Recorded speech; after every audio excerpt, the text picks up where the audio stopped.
belakangan nih, mungkin sekitar 3 bulanan belakangan, sebetulnya pertanyaan atau dipilihnya sleep training sebagai pembuka parenting, hybrid parenting 50 tahun Bunda ya, Bunda terutama rumah sakit Bunda yang RSIA itu 50 tahun.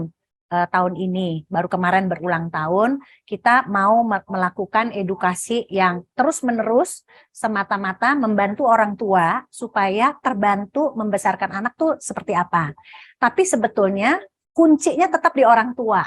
Ya, sepinter apapun kita, profesional manapun, kayak Prof Rini ini guru besar dalam tumbuh kembang. Dia tentu perlu partner yang tepat. Misalnya ya kita bisa lihat di kamar praktek ada 20 anak autistik. Ya mungkin Prof Rini bisa memperkuat. Atau 20 anak dengan gangguan bicara. Dipesenin nih, pesennya sama. Tapi pasti berbeda-beda. Yang ini lebih bagus, yang ini lebih bagus. Ini kalau kita lihat, orang tua juga berbeda-beda melakukan intervensi pada anak. Nah, jadi tetap pemeran utamanya adalah orang tua. Jadi bukan kita. Kita hanya mau membantu apa nih yang tepat dan harus dilakukan. Di sini ada ibu siapa namanya? Fauzia. Fauzia ya, anaknya baru 1,5 bulan, datang ke sini gitu ya. Jadi kita terima kasih banget. Jadi memang semakin dini kita melakukan intervensi atau stimulasi atau pengasuhan yang ideal, itu semakin baik.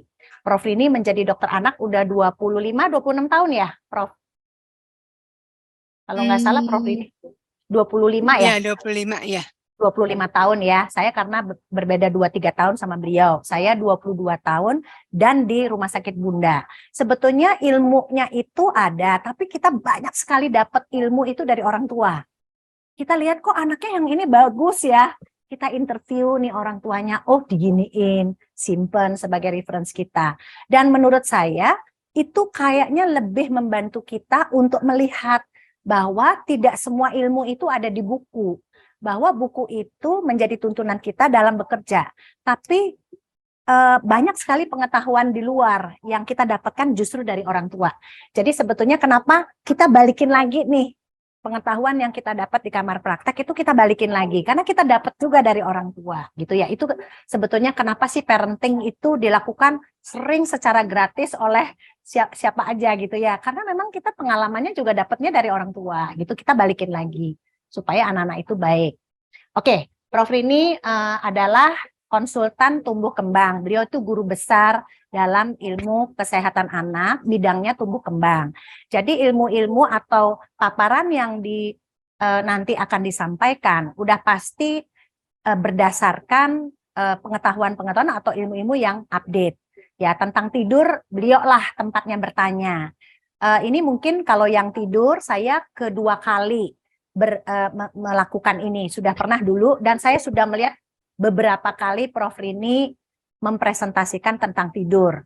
Tapi pasti nanti ada sesuatu yang berbeda, yang dulu mungkin belum terekspos.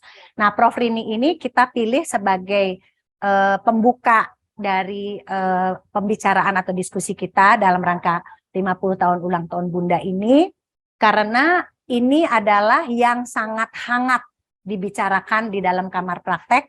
Dan kalau kita tanya nih semua dokter anak, kita punya 23 dokter anak di Rumah Sakit Bunda, dan ada beberapa yang di rumah sakit lain, kita tanya nih, itu tetap, saya tanya nih, ditanyain sleep training nggak sama pasien? Jadi hampir semua bilang iya gitu.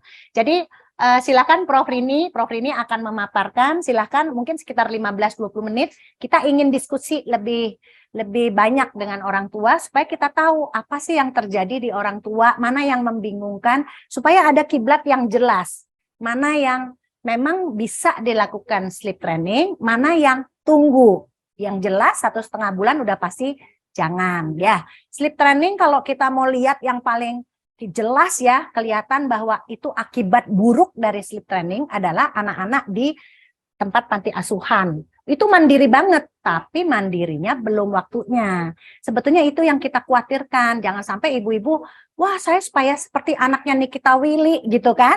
Jadi saya pikir sih tidak semua bayi atau anak bisa dilakukan sleep training seperti yang dilakukan oleh Nikita Willy gitu ya. Oke, silakan Prof Rini. Baik, terima kasih, Dokter Tivi. Mohon maaf, saya jadinya hadirnya online ya. Assalamualaikum Gak apa-apa. warahmatullahi wabarakatuh. Selamat siang, Dokter Tivi. Di sini ada orang tua yang saya lihat dan yang ikut secara online. Kembali tadi Offline. Ya, ini ada 4 ya, 3 ya. Dokter. Ya. Oke, silakan. Kembali saya menyampaikan lagi topik tentang sleep training ya. Ya, Terjemahan bebasnya apa ya? Latihan tidur ya? Kayaknya kurang ya tepat latihan ya. tidur. Ya, ya, Latihan tidur, tapi kok kayaknya nggak enak bener ya dengarnya kalau latihan tidur. ya, Jadi kalau dilihat di literatur itu kan latihan tidur kalau saya cermati lebih baik atau lebih mengena pada budaya yang bukan budaya kita ya. ya, Tadi Dokter Dewi kan sudah menyampaikan seperti Nikita. Nikita itu saya kemarin nggak membaca secara rinci, tapi pokoknya kalau diterapkan di budaya kita kurang tepat gitu ya. ya, Nah, beberapa teori yang ada memang selama ini kita berkiblat pada teori itu selalu banyaknya ke barat. berkiblat ke arah barat ya. Ya, Nah, sebelumnya kita harus lihat dulu bahwa ada beberapa faktor yang mempengaruhi pola tidur anak ya. Yang pertama adalah perkembangan anak, dalam hal ini usianya ya. Usia bayi, balita atau anak usia sekolah atau usia remaja ini beda-beda pola tidur dan perilaku tidur anak tersebut ya. Yang berikutnya adalah karakteristik anak ya. Dalam hal ini temperamen anak, juga anak-anak apakah karakter anak tersebut anak yang normal atau anak-anak yang berkebutuhan khusus ya, karena memiliki masalah tidur yang berbeda. Kemudian faktor orang tua.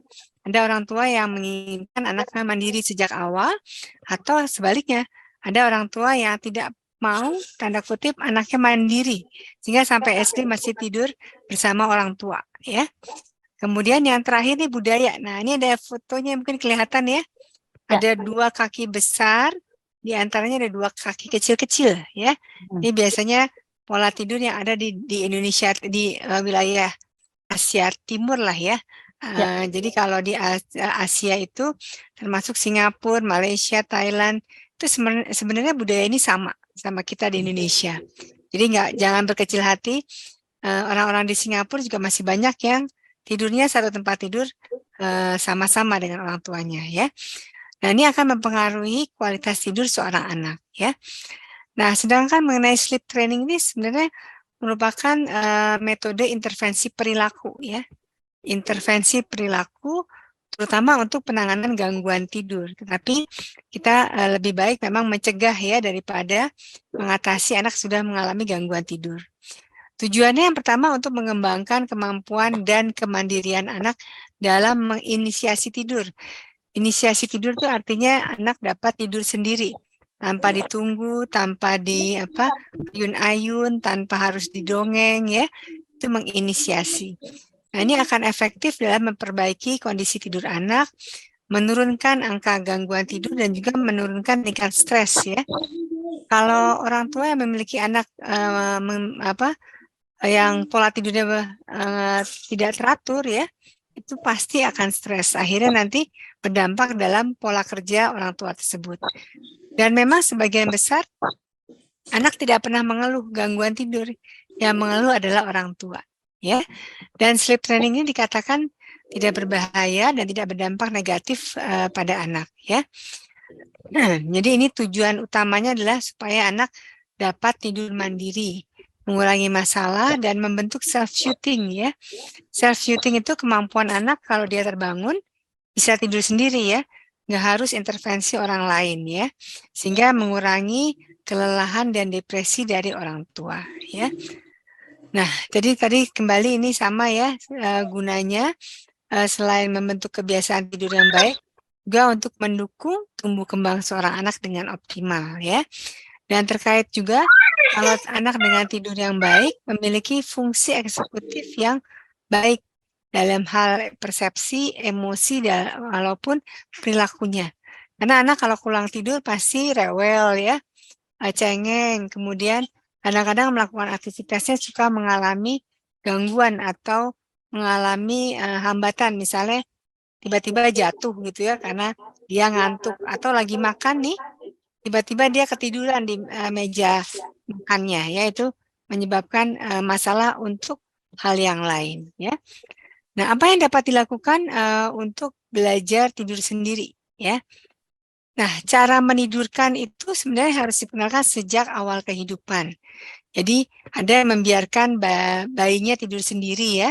Jadi metodenya bisa ditaruh di tempat tidurnya, ditepuk-tepuk, ya, atau diayun-ayun, ya. Itu merupakan bagian dari cara eh, apa memulai anak tersebut tidur. Nah, tadi kapan sebaiknya menaruh bayi tersebut di tempat tidurnya kalau dia mulai mengantuk. Nah, kalau bayi baru lahir atau sampai 3 bulan kita belum bisa menentukan nih bayi karena tugasnya bayi usia sampai 3 bulan hanya tidur dan menyusu. Dan kalau sedang bangun dia aktif bermain, ya, tapi intinya hanya bangun kemudian menyusu tidur lagi, ya. Sehingga keteraturan tidur itu harus untuk sleep training sebaiknya diajarkan baru usia 3 sampai 6 bulan, ya. Karena anak terutama pada usia 6 bulan sudah mampu menenangkan diri sendiri pada saat terbangun, ya. Dia hanya mungkin bolak-balik kemudian tidur sendiri, nggak harus memerlukan orang lain untuk ditenangkan, ya.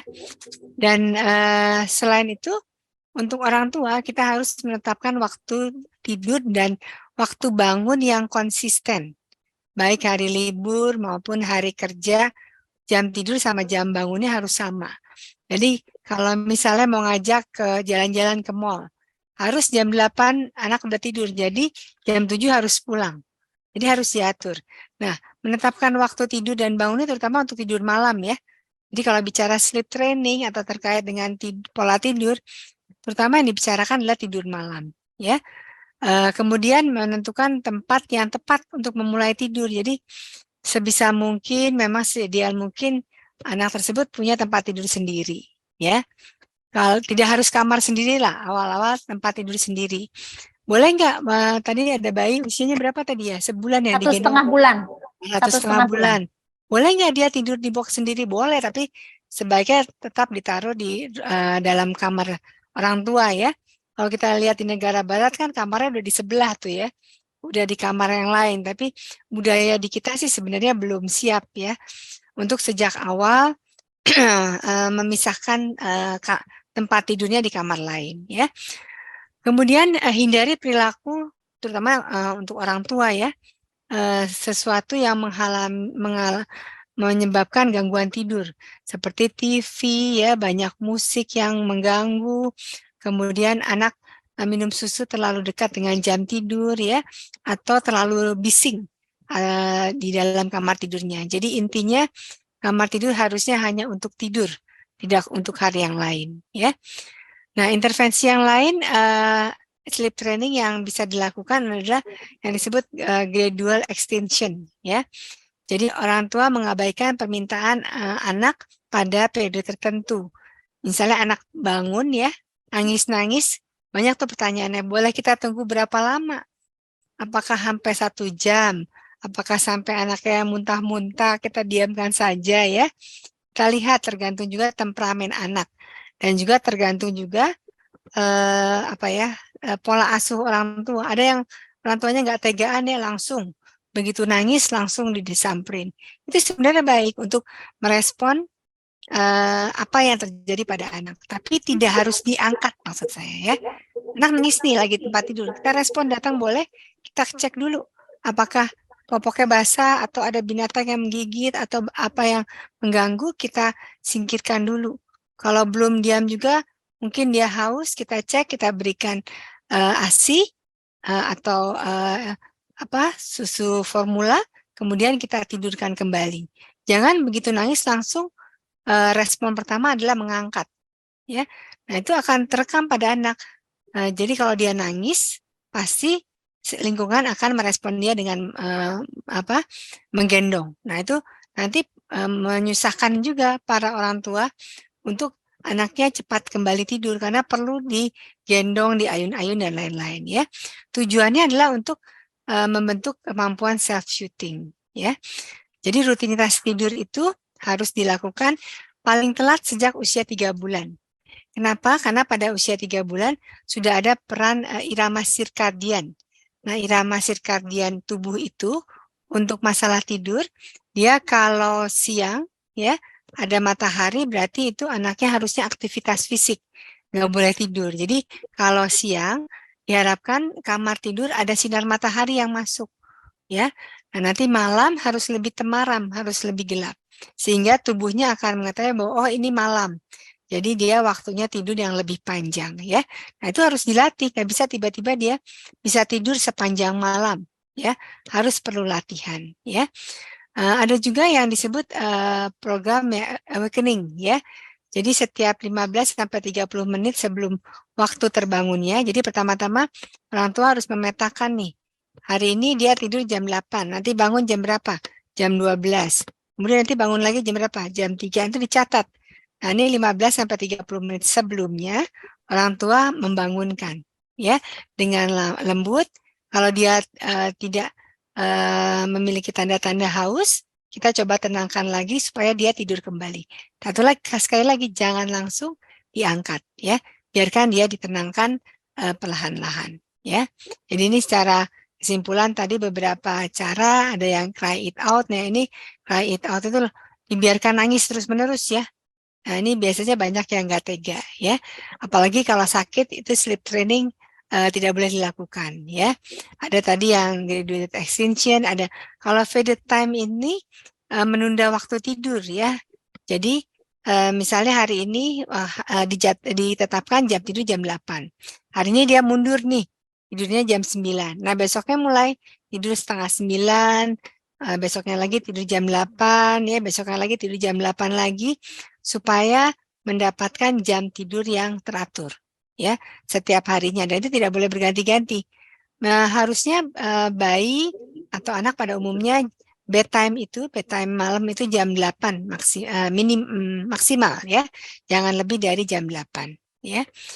Nah, ini jangan lupa prinsip-prinsip tidur yang sehat ya, atur waktu tidur dan kebiasaan sebelum tidur anak secara rutin. Kalau di luar negeri biasanya mereka menyuruhnya memandikan ya, seperti kalau kita kan bersih-bersih ya, seka-seka, kemudian gosok gigi, ganti baju. Nah, itu adalah rutinitas yang harus dilakukan setiap hari sehingga anak tahu oh ini jamnya mendekati tidur ya. Kemudian waktu tidur dan bangun tidur harus sama ya. Hindari aktivitas yang memerlukan banyak energi. Jadi biasanya saran saya setelah maghrib atau jam 6 sore, anak harus cooling down. Bolehnya melakukan yang stimulasi bicara, bahasa, motor halus ya, komunikasi. Jadi nggak ajrut-ajrutan, nggak lari-lari, nggak kejar-kejaran, nggak main kuda-kudaan, nggak main sepeda ya. Kalau bapaknya datang yang ngajarinnya mainnya itu. Tidak boleh main kuda-kudaan. Itu nanti on lagi anaknya sehingga tidak capek-capek sehingga dia tidak mau tidur ya. Kalau hindari konsumsi kafein mungkin baik nggak minum soda, kopi ya, teh atau coklat ya. Hati-hati yang anak susunya dari coklat. Jadi kalau bisa diberikannya paling lambat 1 jam sebelum waktu tidur ya. Hindari juga tidur dalam keadaan lapar dan kamar tidur yang tidak nyaman. Salah satunya juga suhu, ya, kelembapan, apalagi ada suara TV atau radio yang terlalu keras, ya. Ini ada salah satu tips untuk tidur bayi yang lebih baik, ya. Mandi air hangat, kemudian juga jangan lupa pijatan, ya, pijatan lembut. Jadi yang memijat ya orang tua atau pengganti orang tua, nggak harus ke spa, nggak harus ya, pakai pijat bayi ini harus bisa dilakukan ya, karena yang dilakukan harus rutin setiap hari. Jadi waktukan pastikan jam tidur yang tepat dan bangunnya juga, bangunnya paling telat tuh harus jam 7 pagi supaya nanti waktu anak masuk prasekolah tidak kesulitan untuk masuk sekolah yang jamnya lebih awal ya. Jadi tipsnya sekali lagi untuk mempermudah sleep training, tidurkan bayi pada waktu yang konsisten dan tepat ya untuk setiap malam.